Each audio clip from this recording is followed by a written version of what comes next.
Hello, everyone, and welcome to the end of Module 2, Week 5. First off, I just wanted to congratulate you all on your group experiential research paper.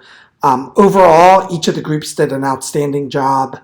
And I know it's difficult working in groups and coordinating, particularly on a online distance learning course. But really appreciate the work that many of you put into coordinating with everyone, if possible, doing a Google Hangout discussion, but finding a number of ways to go about that. So I just want to say I really appreciate you taking the time and effort to do that. I think it's a really valuable aspect of any course is learning from one another. And hopefully you saw the benefits of learning from one another and sharing your experience and expertise. So I just really want to thank you to begin with. So I graded each of the papers and gave you audio feedback. So if you haven't listened to that, please make sure you take a look at that. But now I want to go into Week 5. So the first thing that I want to cover today in Week 5 is sort of summarizing what you guys found through your experiential group research papers, but really emphasizing the importance of considering these aspects that you found between what makes positive coaching successful and what causes positive coaching to fall apart. And from your guys' experiences, you realize that these things like environment, what is the setting that you're teaching or applying these concepts, what is the overall environment in terms of what your group is doing or where they are in the season, whether it's one-on-one or a group, clearly had a major impact for each of the different constructs that you guys talked about. Another theme that I saw throughout the groups was adversity, and how for many of you it was sort of that timing at learning that skill or learning that concept at the right time and right place.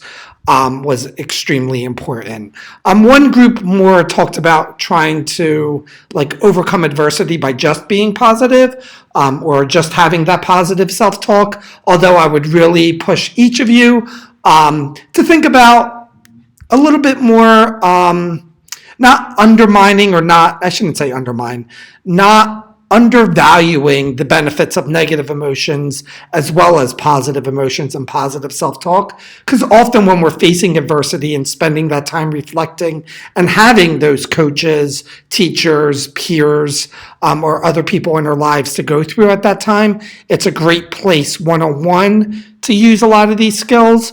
And it's a great learning opportunity to learn a lot of these things. I know many of you are coaches. I'm sure if you look at how you have grown from losses and wins, that often it takes the loss for us to really look in the mirror, take that time to reflect, and it's not happy. It's not like, oh, we're just going to bounce right back, but it takes that deep reflection to look at what is it that we're doing wrong. And a lot of these positive psych and positive coaching skills and concepts can help us to see what we have been doing wrong so that we can look at what we can do right.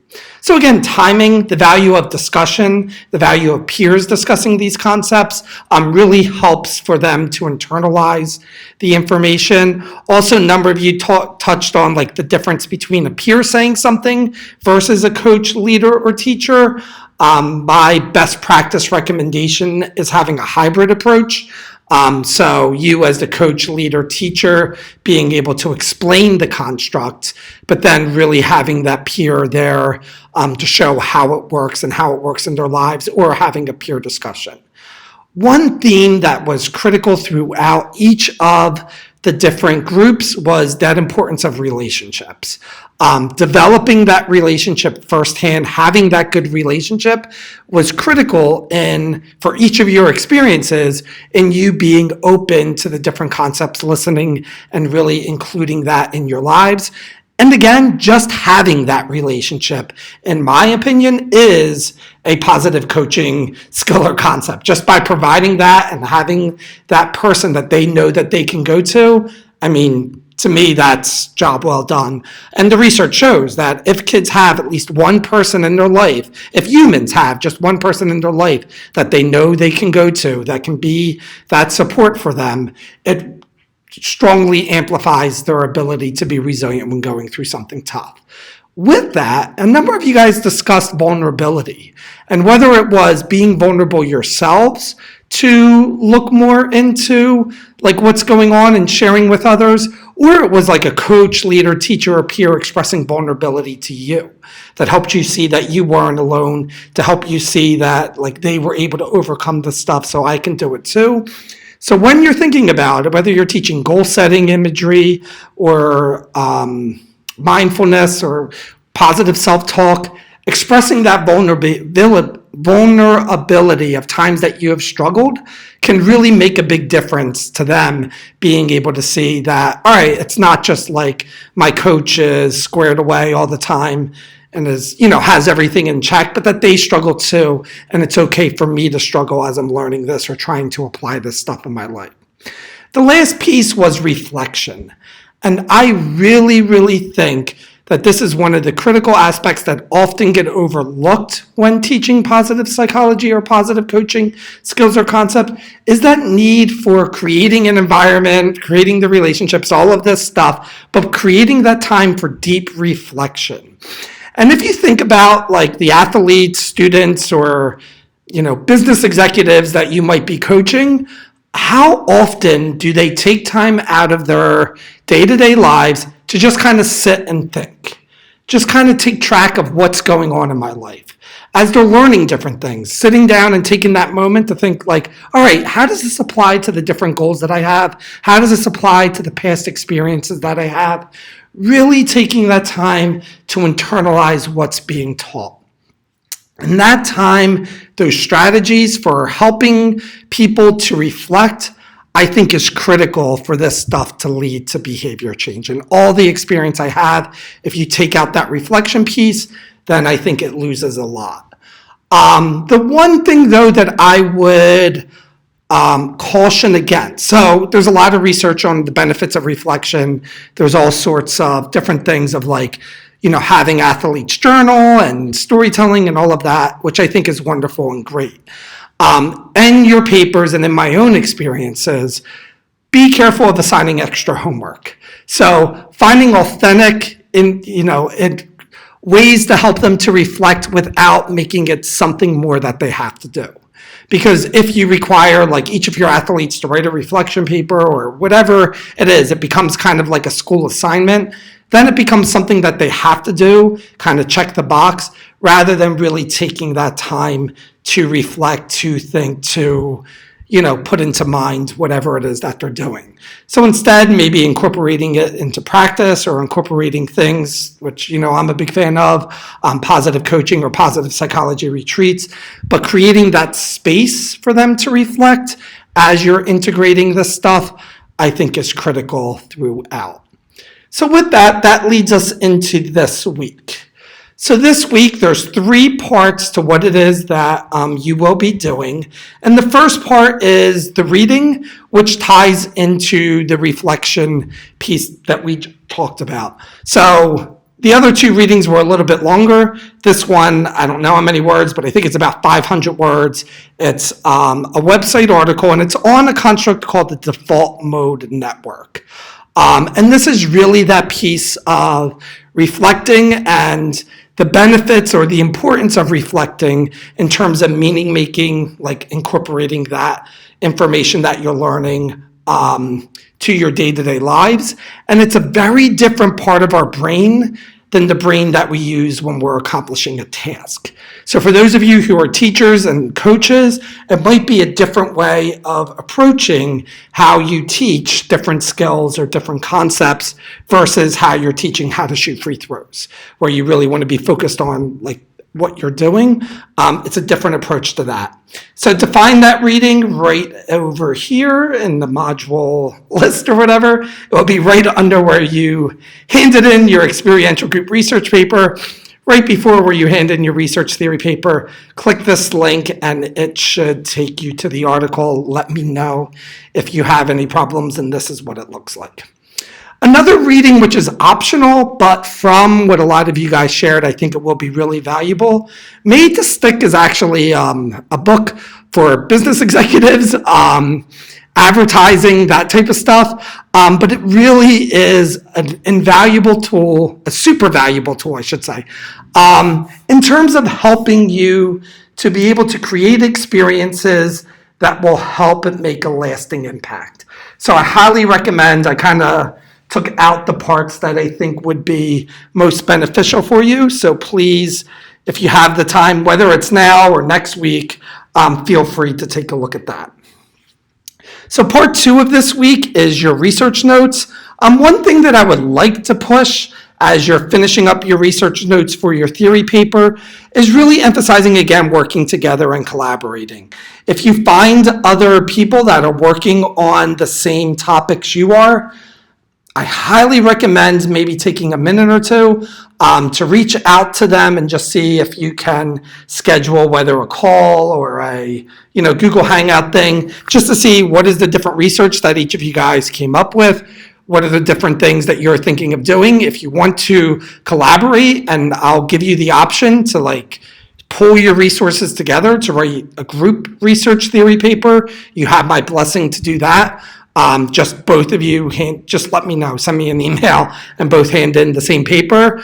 But really, the goal of this is sharing information so that each of you are experts in this stuff. So I highly recommend working together. Also, feel free to share each other's group experiential research papers. That's another benefit to that. All right, finally, the theory paper.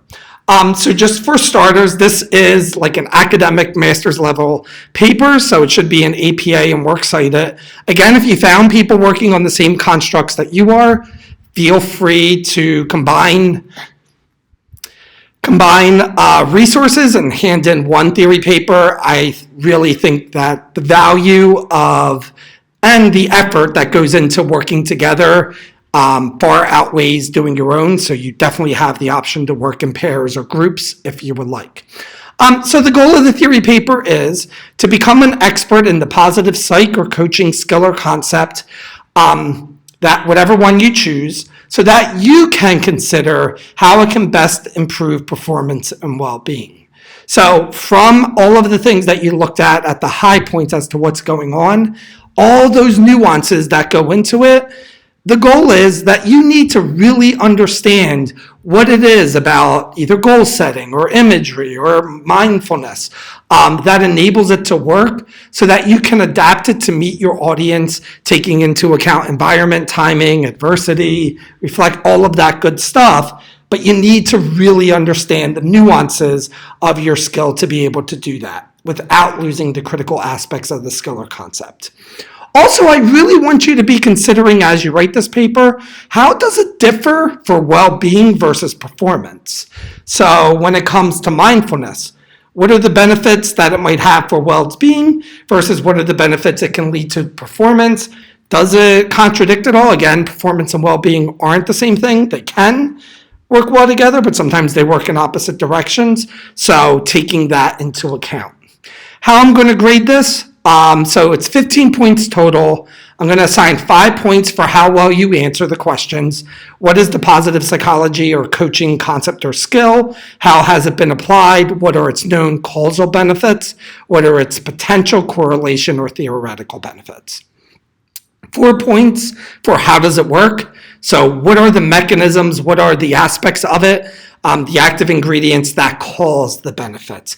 And this is a difficult part. It's probably going to be the hardest part of the paper, but it is critical to understand this for you to be able to adapt the skill or concept and be able to best incorporate it, apply it effectively with your group. Then 4 points for what is unknown about it. What do you need to be cautious about? What do you still need to learn when trying to integrate this concept for your specific population? So again, you've had 3 weeks to research this, a minimum of 6 research articles. I say expert, but it's hard to become an expert in anything in 3 weeks, so you're really not an expert. So that's okay, but we need to be aware of what it is that we still don't know. So what are the questions? What are the things that you want to look out for? So that's your place for that. 2 points for APA and Works Cited. Again, Gloria sent you a lot of information on APA and how to make sure that all of that is squared away. So this is a master's program. This is an academic paper versus the experiential group paper. So please make sure that you incorporate all of that fun stuff in this work. It's been a joy reading your papers and reading your research notes throughout this time. I'm excited to read your theory papers. Again, feel free to reach out, and also feel free to reach out if you have questions about applying stuff or need help for the next 2 weeks with Gloria. But if not, I will see you in week 8 to wrap this course up. Talk to you all soon. Bye-bye.